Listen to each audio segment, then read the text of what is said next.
का रमज़ान और रमज़ान का समा आपको एक बार फिर खुशामदीद कहते हैं। बात हम कर रहे हैं रमज़ान के हवाले से और चूँकि हर शोबा ज़िंदगी से ताल्लुक़ रखने वाले लोग यहाँ पर मौजूद हैं, अपने अपने रमज़ान के तजर्बात को शेयर करते हैं, अपनी अपनी कामयाबी के हवाले से गुफ्तगू करते हैं और कहीं ना कहीं जो सुनने वाले उनको कुछ ना कुछ एक सबक ज़रूर मिलता है कि आप आगे कैसे बढ़ सकते हैं। मुल्क में इन दिनों सियासी गर्मा गर्मी है, रमज़ान भी साथ ही चल रहे हैं और गुज़िश्ता 2-3 रमज़ान अगर हम देखते हैं तो वो सियासी तौर पर भी बड़े हलचल में गुजरे हैं पाकिस्तान के। इस वक्त भी है और इस वक्त यहाँ पर भी एक पार्लियामेंट छोटी सी लगी हुई है। यहाँ पर मौजूद हमें ज्वाइन किया है पाकिस्तान तहरीक इंसाफ के रुकन कौमी असम्बली और इससे पहले ये MPA भी रहे, स्पोर्ट्स एडवाइज़र भी रहे गुज़दार साहब की हुकूमत में, जनाब मलिक उमर फ़ारूक साहब। मलिक साहब अस्सलाम वालेकुम। जी वालेकुम सलाम। बहुत बहुत शुक्रिया आपका, बहुत शुक्रिया। राना अब्दुल मन्नान साहब भी हमारे साथ हैं, आप भी रुकन सूबाई असम्बली हैं। राना साहब अस्सलाम वालेकुम।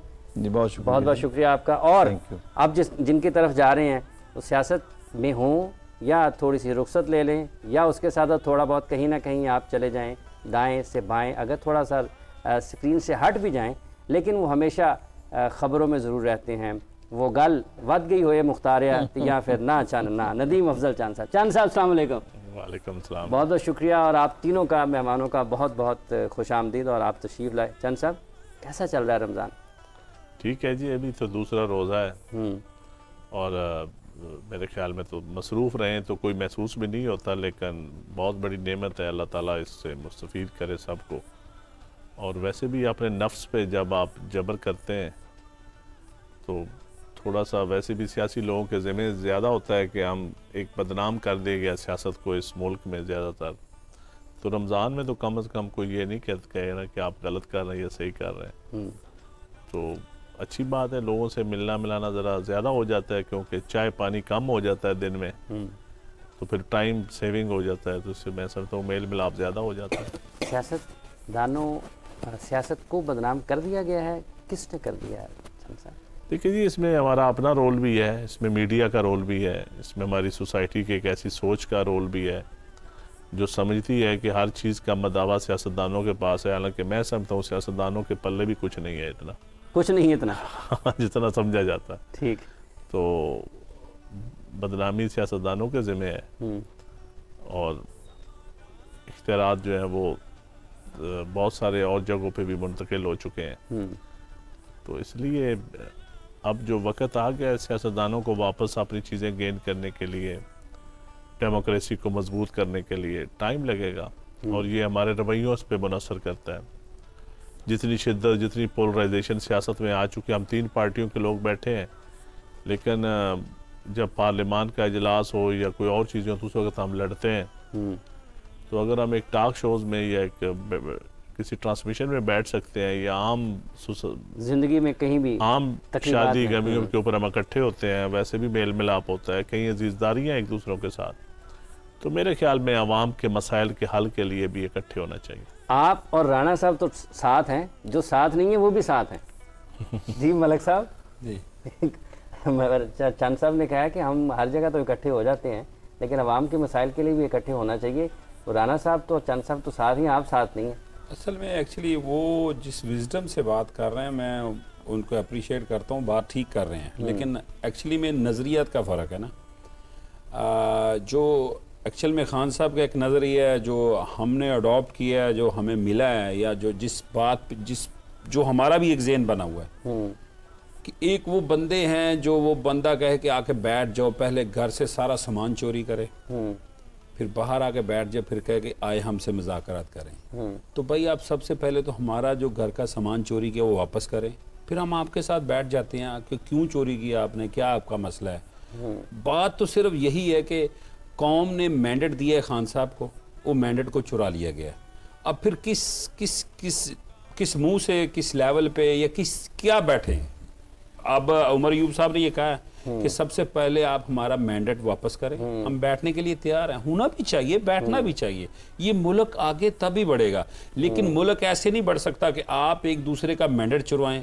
और इस कौम ने जो वोटें एक किसी को दी हैं, जो अमानत है कौम की, और अमानतें अपनी दी हैं किसी को, आप उससे चुरा के उसके ऊपर हुकूमत बना के बैठ जाएं और फिर कहीं आए हमसे बांट के, ऐसे ये मुल्क ऐसे नहीं चलेगा और चल भी नहीं रहा। चांद साहब हमारे सीनियर हैं, हमारे बड़े हैं, मैं इनकी बिल्कुल दिल से इज्जत करता हूँ, लेकिन क्या मुल्क ने क्या क्या खोया और क्या पाया। ठीक है, पहले पीपल्स पार्टी थी, मुस्लिम लीग नून थी, उससे पहले और जमातें भी होंगी। इन्होंने क्या रिजल्ट निकाला आज के दिन तक? क्या पाकिस्तान तहरीक इंसाफ की वजह से हम तो यहाँ पहुंचे हैं? क्या पीपल्स पार्टी या मुस्लिम लीग नून की वजह से पहुंचे? ये सवाल है, ये पब्लिक इसका जवाब दे। ठीक है, ठीक है राना साहब, अब मरियम साहबा बन गई हैं वज़ीर आला पंजाब, और अब तो जैसे मलिक साहब ने तो अपना नज़रिया बयान कर दिया है, आपको लगता है कि वाकई अब तब्दीली आएगी पंजाब में और आम लोगों को सहूलत मिलेगी? पंजाब जी बहुत शुक्रिया जी, आपने हमें यहाँ पे दावत दी। मैं समझता हूँ कि ये हमारे रवैयों पे अभी जो बात हो रही थी, सबसे पहले तो मैं बिल्कुल, आप मरियम नवाज साहिबा हमारी चीफ मिनिस्टर माशाल्लाह बनी हैं, और जिस जज्बे से वो बड़ी मेहनत उन्होंने शुरू की हुई है और बहुत ही कारकर्दगी से उनकी नज़र आ रही है। और बाकी जो बात चंद साहब बहुत अच्छी कर रहे थे, ये हमारा ना बदकिस्मती से ये सियासत में जो कल्चर बना दिया गया ना, उन्होंने तो क्लियर बात नहीं की, लेकिन मैं ये ज़रूर कहूँगा कि ये पिछले 10 साल से जो सियासत हमारी जिस तरह की हुई है, 2014 से कह दें 13 से लेके जो ओए तोए या चोर डाकू, इस तरह की ये गैर मुनासिब रवैये हैं। हमें तकसीम कर दिया गया, पाकिस्तान के लोगों को तकसीम की तरफ ले जा रहे हैं। ऐसी सियासत नहीं होनी चाहिए। सियासत पॉजिटिव होनी चाहिए, पाकिस्तान के लिए होनी चाहिए, पाकिस्तान के अवाम के लिए होनी चाहिए, लेकिन ऐसे नहीं होना चाहिए कि लोगों को नफरत की निगाह से नहीं देखना चाहिए। पॉजिटिव और मुस्बत सियासत होनी चाहिए। चंद साहब आपने कहा जी कि जी मलिक साहब, पीली टैक्सी किसने शुरू की थी? नहीं, आप फिर आप प्लेन से पूछने किसने कराई थी? अच्छा जी, मेरा एक सवाल है, ये रमजान का महीना है, मेरा ख्याल है बेहतर है कि तरीके से बात करें। जवाब दिया है, कोई बहस नहीं है, लेकिन मैं याद करवाना चाह रहा हूँ पीली टैक्सी कहने वाले वो ही आप लोगों के साथ है, कोई और सबके साथ है। चंद साहब देखिए, आपने कहा जी रमजान आता है ना तो खाना पीना कम हो जाता है, लेकिन आप तो दूध और दूध के साथ सहरी इफ्तारी दोनों में इस्तेमाल करते हैं, खासा दूध पीते हैं माशाल्लाह। और पाकिस्तान के लोगों को सहरी का बताएं, आपने सहरी में आज क्या खाने में लिया? मैं तो जी सिंपल, अगर शाम को खाना खा लूँ तो फिर सहरी में खाना नहीं खाता, फिर चाय का कप या एक अंडा ले लिया या 2 रस ले लिया। सहरी की बता रहे, राइट? सहरी की मैं बता रहा हूँ। ठीक है, सहरी आप बताएं।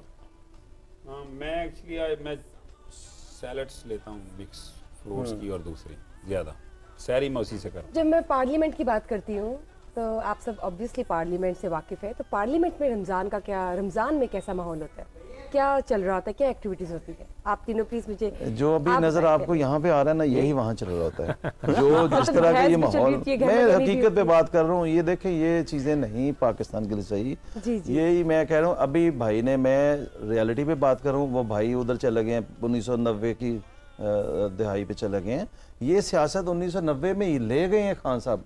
पाकिस्तान ने आगे जाना है, इस तरह आगे नहीं जा सकता। लेकिन पार्लियामेंट में रमजान के हवाले से आप बताएं कि क्या होता है इस तरह ही? देखें जी, जब रमजान के अंदर पकवान क्या होते हैं, मेन्यू बताएं जरा। रमजान के अंदर जब कोई इजलास होता है तो मेरे ख्याल में अफ्तारी से पहले ही इजलास खत्म हो जाता है। ठीक हो गया। पार्लियामान के अंदर कभी अफ्तारी हुई नहीं। अच्छा, नहीं होती? नहीं, मोस्टली पहले मॉर्निंग में सेशन होता है, अगर कभी आए भी तो इवनिंग में खत्म हो जाता है। बिल्कुल भी